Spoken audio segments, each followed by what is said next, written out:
Hello ma'am, ये जब भी कभी आप बच्चे को how you will interact the child when the child is come in the school first time, so you have to explain your ideas about this thing. So when the child will come to the school for the first time, the first thing we will do is उसको अच्छे से we will greet, good morning wish करेंगे, we will give them a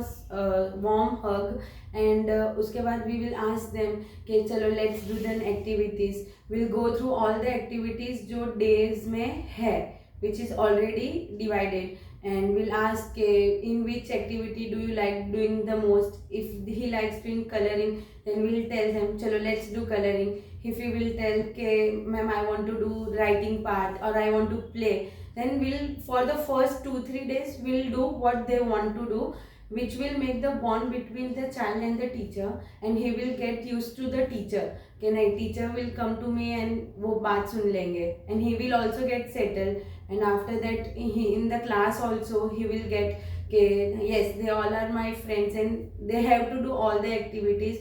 For the first few days we will not force them to do any of the activities, but after that they will do the activities.